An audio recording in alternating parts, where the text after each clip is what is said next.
my name's Aliye Cornish and I'm the CEO of the Irish Baroque Orchestra.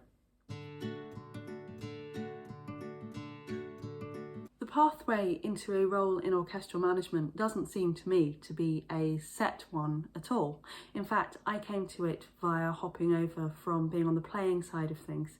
I'm actually a viola player by training. I started learning the viola aged 11. I'd auditioned for a youth orchestra on the violin, and although I got a place, they said there was a waiting list of a year. But if I wanted to go away and learn the viola, I could come back in a few weeks' time. So I went away, found a viola at school, which no one wanted to play. Really weird. So I found this viola, put it under my chin and played the C string. And I actually still remember feeling it vibrating onto my ear and thinking, this is the coolest thing in the world. I'm going to keep doing this until I stop thinking it's the coolest thing in the world. And I do still play the viola and I do still think that it's the coolest thing in the world. I went to music college. I studied at the Royal College of Music for 4 years as an undergrad and then went on to the Royal Academy of Music in London for a year as a master's student in historical performance. So I got into the Baroque side of things because I auditioned for the European Union Baroque Orchestra in 2007. Now in those days, the European Union Baroque Orchestra ran an audition course. So it was an immersive 4 days where you went alongside your counterparts from across the other EU countries, and you had a few days of orchestral work, chamber music and one-on-one lessons, plus of course loads of socialising, and it was tremendously good fun. I came away from that course not really minding whether I got into the orchestra or not, but just knowing that I wanted to be involved in Baroque music. That was really what I wanted to be doing with my playing. I did get a place. I was in the European Union Baroque Orchestra for 2 years in 2007 and 2008 and ended up setting up my own orchestra as a consequence because I realised that I was in a pool of players that was comfortable with each other in the pub as they were on a concert platform. It might sound like a strange thing, but I think we've all been in performances before where you feel the rapport between the musicians. That you feel the eye contact between them, there's a different energy in the room.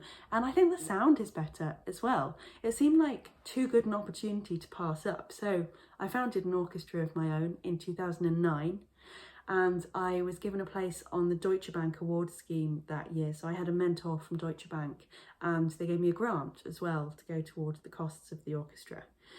So I did that for a few years and maintained a freelance career as a Baroque viola player alongside that, with some teaching as well on violin and viola.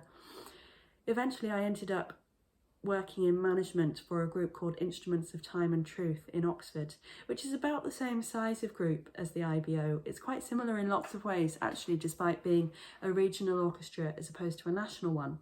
I was with them for 3 years and I saw the advert for a general manager job at the Irish Baroque Orchestra, and to be honest it seemed like such a good opportunity. I thought I'll apply, see what happens. I'm sure I won't get it, but Dublin's great.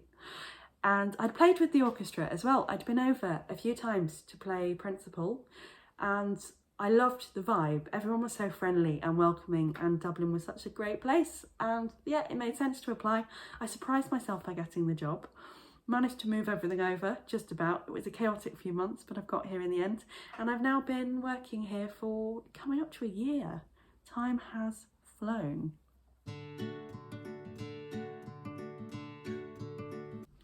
From week to week, I liaise quite closely with Peter Whelan as our artistic director, the chair of the board, Dara Kettle, and our orchestral manager, Ciara Kavanagh, who is in charge of education and participation, as well as the operations management for the orchestra. When we have a project on the go, of course, I'm liaising with the musicians all the time as well. My roles include fundraising, managing our social media and marketing, controlling the budgets, looking at the education programming, which is increasing in volume as we move into next year, and also looking at operational matters. So for example, making sure that if we get to a venue with a harpsichord, we don't suddenly have to get it up 4 flights of stairs with only 2 people. In fact, at the moment, I'm trying to work out if it's possible to move a harpsichord while adhering to social distancing. Spoiler alert, I think it is, but only just. One of the things that I love the most about the CEO role is that no 2 days are ever the same. So I'm usually in a state of planning short, mid and long term at any given moment. And as different projects become more of a priority, the balance of my tasks shifts. So it's constantly a case, I guess, of dealing with things that are imminent, also trying to anticipate as far ahead into the future as I can. I really enjoy working with Peter Whelan and the chair of the board, Dara Kettle. They're both tremendously good company and really have the best interests of the organisation at heart. We all get on very well, and for me that's a huge bonus of the job. This may sound obvious, but I really enjoy planning things. I really enjoy planning things. So at any one moment I have a moleskin notebook about my person. This is my current one, and everything is in there. It's colour coded, it's just full of lists, and I'm someone that loves ticking things off lists. So I guess a job in admin was always going to be something that I would naturally gravitate towards.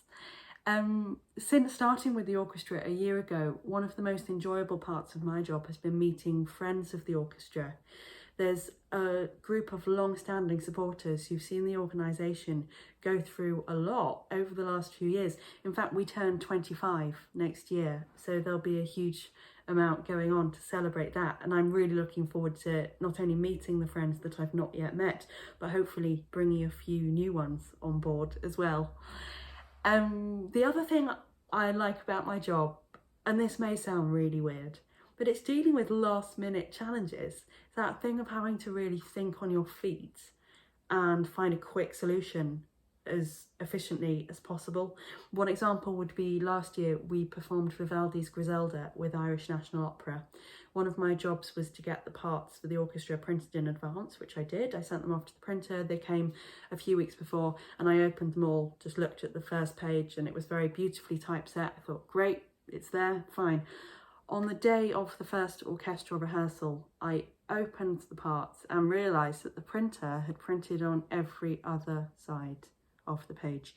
So usually in an orchestral part, you'd have your first page, you turn it, you've got more notes there and more notes there, and then you turn it. So you've got a double-sided spread, essentially. And in this version, there was one page printed, you turn it over and it was blank at the back, and then you put another page of notes, turn it over and it was blank. So effectively the players were having to turn pages twice as often, and most of them were the only people on their part. They didn't have a partner to do the pages for them. So what did I do? It was about 2 hours before the start of the rehearsal. I said lots of bad words, and I said quite a few really, really bad words. And I phoned the printer.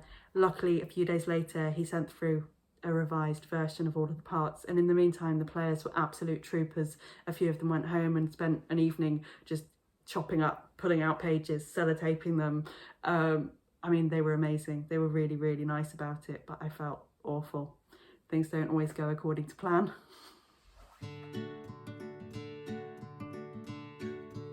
The CEO job is one that could easily take over your life if you let it, and particularly because I'm working from home at the moment, I've had to get quite good at sectioning off my working day and finding good distractions in the evenings. So when lockdown started, I enrolled myself in a calligraphy diploma online, which I've been really enjoying actually. I find it really good as a mindful activity, just where you connect with the nib on the paper and the way that it moves and the quality of each stroke and the curvature of each stroke. I find it incredibly soothing. I'm not very good at it yet, and if you ever bump into me out and about of a weekend, more likely than not my fingers will be covered in ink because somehow it seems to go everywhere. But I'm really, really enjoying it. I'm hoping at some point that the reserved signs for patrons and friends at IBO concerts will be beautifully calligraphed, if that's a word, copperplate things of beauty. That's an ambition of mine. I tried to learn Irish at the start of the lockdown. I did a couple of lessons. I'm really, really bad at it, like awful. I would like to learn a little bit, I think as I'm living here, it would be silly not to try. Not that I need it, but it would just be nice to have. I got slightly seduced by Norwegian on the Duolingo app. I was watching a series called Twin recently that's one of these dark Scandi dramas, all in Norwegian with subtitles, and I loved the sound of the Norwegian language so much that I did a little bit of that instead of Irish. I got completely sidetracked actually. We're lucky here in that the beach is just up the road, so at the end of a long day, actually wandering by the beach, getting a bit of fresh air, watching the waves, it's a really good way of just bookending the working day, putting it to one side and coming back with my lungs full of good air, ready for the evening. I've also recently acquired a bicycle. Now, anyone that knows me, particularly family, have serious misgivings about this. I failed my driving test 7 times. I passed on the 8th attempt. I have no spatial awareness, really, none actually. I fall downstairs a lot, I walk into things a lot. So a bicycle is probably a really poor choice, but I've got a very good crash helmet and I'm excited about getting out. Now that the travel restrictions within Ireland are easing, I can be out and about, and I'm hoping that I'm going to get good at cycling and be a confident and safe cyclist.